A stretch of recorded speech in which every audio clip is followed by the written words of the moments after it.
Shri Rajnath Singh ji Bharatiya Janata party के एक अनुभवी नेता हैं, जिन्होंने आरएसएस के स्वयंसेवक के रूप में अपना करियर शुरू किया।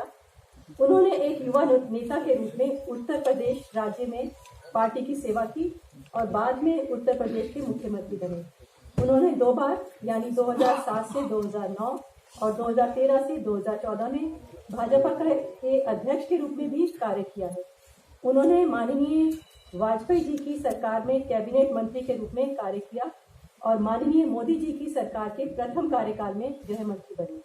वे वर्तमान में भारत के रक्षा मंत्री के रूप में कार्यरत हैं और लोकसभा के उपनेता भी हैं। मैं श्री राजनाथ सिंह जी को उनके अध्यक्षीय उद्बोधन के लिए आमंत्रित करती हूँ।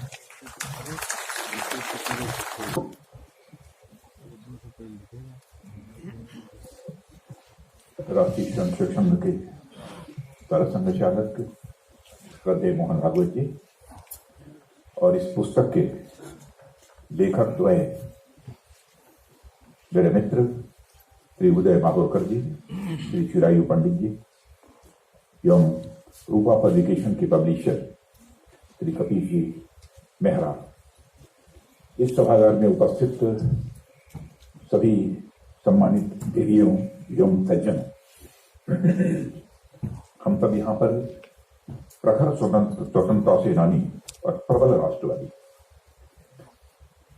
स्वतंत्र वीर सावरकर के जीवन पर लिखी एक पुस्तक का विमोचन करने के लिए एकत्रित हुए हैं। मैं कह सकता हूं इस पुस्तक के बारे में, यह पुस्तक बहुत ही परिश्रम और शोध के बाद तैयार की गई है। मैं इस किताब के लेखक श्री उदय माहौरकर जी और साथ ही साथ उनके साथी लेखक चिरायु पंडित जी को इस प्रकाशन के लिए अपनी हार्दिक बधाई भी देता हूं और भविष्य के लिए मैं अपनी उन्हें हार्दिक शुभकामनाएं भी देता हूं। उदय माहौरकर जी को जो हम केवल एक वरिष्ठ पत्रकार के रूप में जानते थे, राजनीतिक विश्लेषक के रूप में जानते थे, प्रतिभाशाली लेखक के रूप में जानते थे, लेकिन जिस तरीके से उन्होंने ये पुस्तक लिखी है, मैं कह सकता हूं वेल रिसर्च यह पुस्तक माहौरकर जी ने लिखी है। तो मैं समझता हूं कि शायद इसके बाद लोग आपको एक प्रामाणिक इतिहासकार के रूप में जानेंगे, ऐसा मेरा विश्वास है। वीर सावरकर जी जैसे राष्ट्र नायक के बारे में पढ़ना, समझना और लिखना कोई यह आसान बात नहीं है।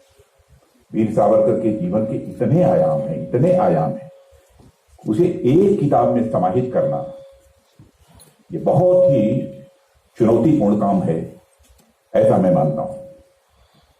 पर माहौरकर जी को मैं बधाई देना चाहता हूं, चिरायु पंडित जी को, इनको भी, दोनों ने न सिर्फ इस काम को सफलतापूर्वक पूरा किया है, बल्कि एक ऐसी किताब उन्होंने लिखी है जो सावरकर के जीवन से जुड़ी भ्रांतियों को न सिर्फ दूर करेगी, बल्कि उसे सही रूप में प्रस्तुत करने में भी अपनी महत्वपूर्ण भूमिका का निर्वाह करेगी। एक कहावत है, जब तक शेर अपनी कहानी खुद नहीं कहता, तब तक शिकारी महान बना रहेगा। और वीर सावरकर जी के जीवन की कहानी बड़े लंबे समय तक उन लोगों द्वारा बताई गई जो एक खास विचारधारा से प्रभावित थे अथवा एक खास विचारधारा के लोग थे। इसलिए हमारे देश में एक बड़ा तबका वीर सावरकर की जीवन यात्रा को, उनकी विचारधारा को न तो सही तरीके से समझ पाया है और न उनकी देशभक्त, उनके महान व्यक्तित्व को समझने की उसने कोशिश की है। और मैं कहना चाहता हूं कि उनके महान व्यक्तित्व और उनकी देशभक्ति से वो अपरिचित रहा है। पर मुझे बेहद खुशी है, पिछले कुछ वर्षों में वीर सावरकर जी के जीवन पर कुछ लोगों ने बहुत ही कड़ी मेहनत की है, अच्छा शोध कार्य भी किया है और एक ईमानदार विश्लेषण भी उन्होंने किया है, जिसका नतीजा यह है कि आज वीर सावरकर के जीवन पर कुछ अच्छी और शोधपरक किताबें हम लोगों को पढ़ने को अब मिल जाती हैं। और मैं आशा करता हूं कि यह किताब भी इस श्रृंखला में एक वैल्यूएबल एडिशन बनेगी, ऐसा मेरा विश्वास है। और मैं मानता हूं कि जो हमारे राष्ट्र नायक हैं, उनके व्यक्तित्व और कर्तृत्व को लेकर आप एक वाद प्रतिवाद यह तो कर सकते हैं, डिफरेंस ऑफ ओपिनियन आपकी हो सकती है, मगर उन्हें एक हेय दृष्टि से देखना, किसी भी सूरत में इसे उचित नहीं कहा जा सकता, किसी भी सूरत में इसे न्याय संगत नहीं माना जा सकता। वीर सावरकर जी एक महान स्वतंत्रता सेनानी थे, इसमें कहीं दो मत नहीं है। उन्होंने किसी भी विचारधारा के चश्मे से देखकर राष्ट्र निर्माण में उनके योगदान को अनदेखा करना, अपमानित करना, एक ऐसा काम है जिसे मैं मानता हूं कि कभी माफ नहीं किया जा सकता। और वीर सावरकर भारत इतिहास के महानायक थे, हैं और भविष्य में भी वो महानायक रहेंगे, इसे कोई रोक नहीं सकता। आप खुद सोचिए कि देश को आजाद कराने का उनका इरादा कितना मजबूत रहा होगा कि अंग्रेजी हुकूमत ने उन्हें एक नहीं बल्कि दो बार आजीवन कारावास की सजा दी थी। ऐसे प्रखर राष्ट्रवादी और देशभक्त के ऊपर सवालिया निशान लगाने की कुछ लोगों की विशेष विचारधारा से प्रभावित होने के कारण की जाती है। तब अटल बिहारी वाजपेयी जी ने वीर सावरकर जी के बारे में उन्होंने कहा था, सावरकर का मतलब यह होता है तेज, सावरकर का मतलब यह होता है त्याग, सावरकर का मतलब यह होता है तप, सावरकर का मतलब यह होता है तारुण्य और सावरकर का मतलब यह होता है तर्क। मैंने कभी भी सावरकर जी ने यह नहीं कहा कि हमारी बातों को आप मानने के लिए मजबूर हो, किसी को कंपेल किया नहीं। डिस्कशंस में, तर्क में भी सावरकर जी का विश्वास रहा है। ऐसे भी दृष्टांत पढ़ने को मिलते हैं।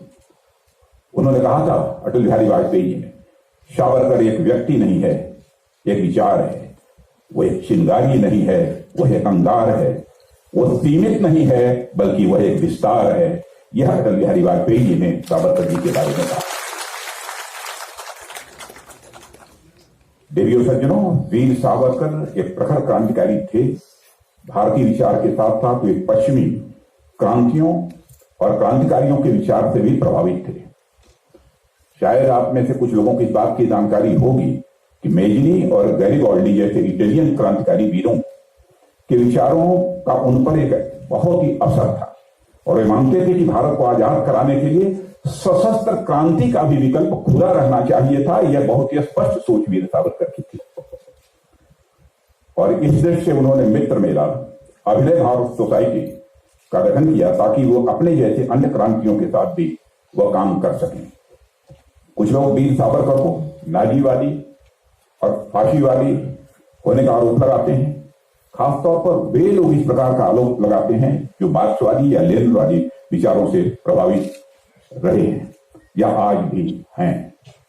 सच्चाई यह है कि वीर सावरकर हिंदुत्व के विचार को मानते थे, मगर न तो वो हिंदूवादी थे, न फांसीवादी थे, न नाजीवादी थे, बल्कि वे सीधे सीधे यथार्थवादी थे और राष्ट्रवादी।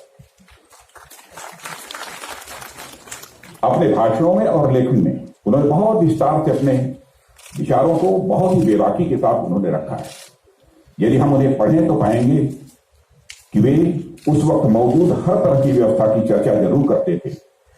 वे बोल्शेविक रेवोल्यूशन की भी बात करते थे तो डेमोक्रेसी की भी, हेल्दी डेमोक्रेसी की भी वीर सावरकर जी चर्चा करते थे। सावरकर के लिए राष्ट्र कोई एक राजनीतिक इकाई नहीं थी, केवल एक पॉलिटिकल एंटिटी नहीं थी, बल्कि एक कल्चरल एंटिटी थी, एक सांस्कृतिक इकाई थी।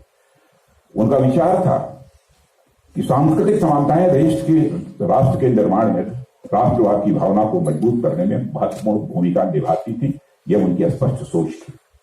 उनके लिए एक आदर्श राज्य और सरकार वो था जहां नागरिकों के बीच सांस्कृतिक और धार्मिक पहचान के आधार पर कोई भेदभाव न हो। मैं फिर से दोहराना चाहता हूं, उनके लिए एक आदर्श राज्य और सरकार वो था जहां नागरिकों के बीच सांस्कृतिक और धार्मिक पहचान के आधार पर कोई भेदभाव न हो। यह वीर सावरकर जी का विचार था।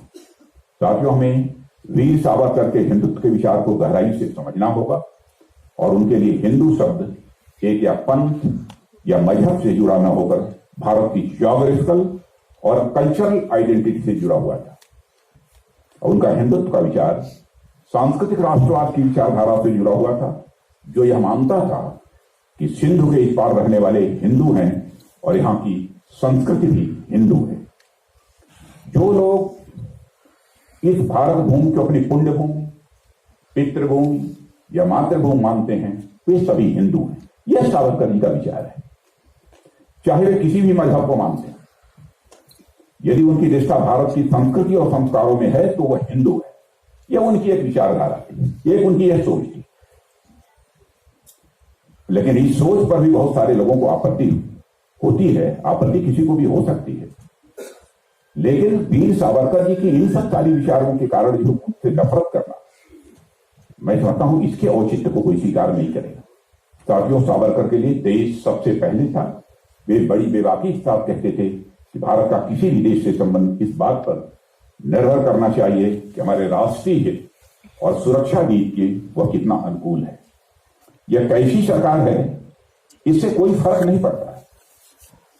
वे तो यहां तक कहते थे कि दूसरा देश भारत के हितों के अनुकूल हो और वह जब तक वहां अनुकूलता बनी रहे तभी तक वो हमारा मित्र है। यह एक ऐसा प्रैग्मेटिज्म है जो आज की दुनिया की डिप्लोमेसी की एक नई करेंसी है। इसलिए मैं यह मानता हूं कि वीर सावरकर 20वीं शताब्दी के भारत के सबसे पहले और सबसे बड़े सैन्य कूटनीतिक सामरिक विशेषज्ञ हैं, जिन्होंने आजाद भारत के लिए एक robust defence and diplomacy doctrine भी देश की जनता के सामने रखा है। और सावरकर के खिलाफ झूठ फैलाया गया। बार बार यह बात कही गई कि उन्होंने अंग्रेजी सरकार के सामने अनेकों बर्सी पिटीशन फाइल की, लेकिन सच्चाई है कि बर्सी पिटीशन उन्होंने अपने को रिहा किए जाने के लिए नहीं फाइल की। सामान्यतः जो एक कैदी को एक पूरा अधिकार होता है कि बर्सी पिटीशन फाइल करना चाहे तो कर सकता है। महात्मा गांधी ने उन्हें कहा था कि आप बर्सी पिटीशन फाइल करो। महात्मा गांधी के कहने पर उन्होंने बर्सी पिटीशन फाइल की थी और महात्मा गांधी ने अपनी तरफ से यह अपील की थी। उन्होंने कहा था यदि सावरकर जी को रिहा किया जाना चाहिए, जैसे हम शांतिपूर्ण तरीके से आजादी हासिल करने के लिए आंदोलन चला रहे हैं, वैसे ही सावरकर जी भी आंदोलन चलाएंगे।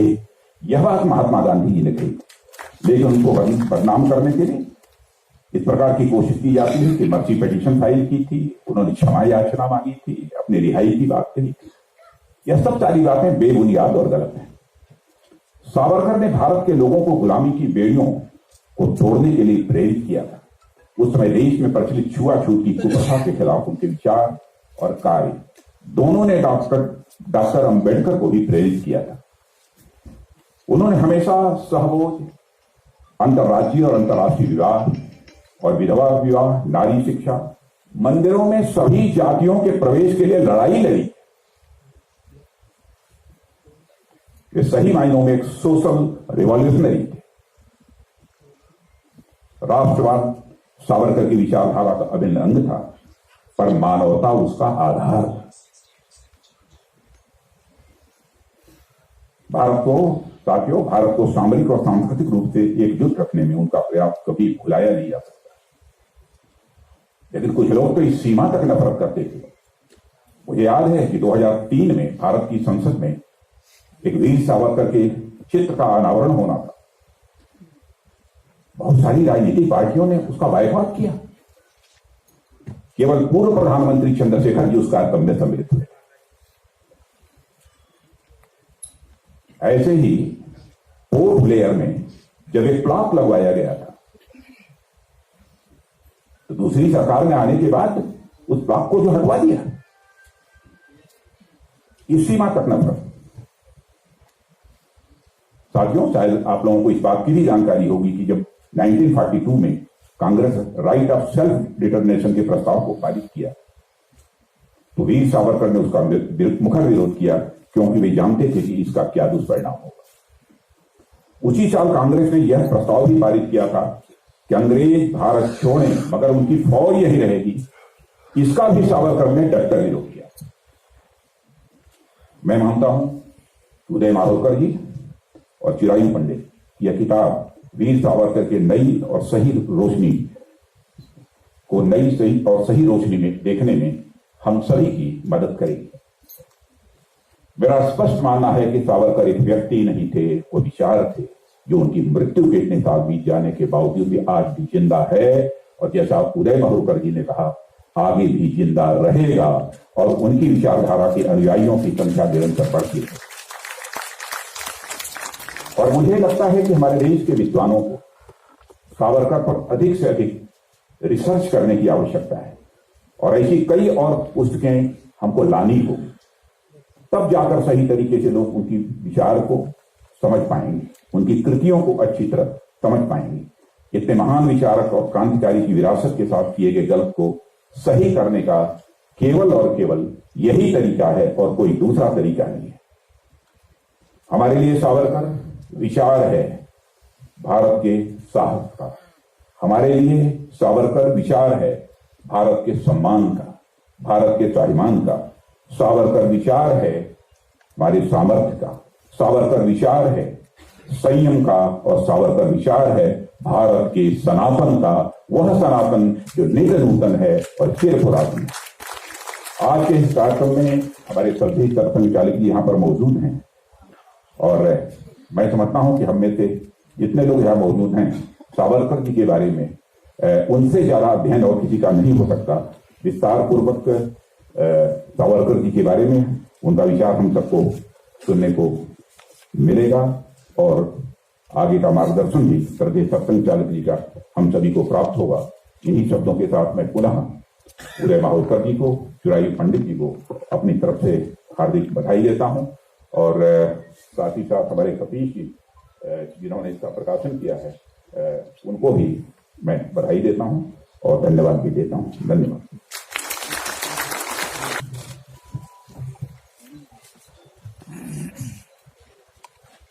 धन्यवाद माननीय रक्षा मंत्री जी। अब आज के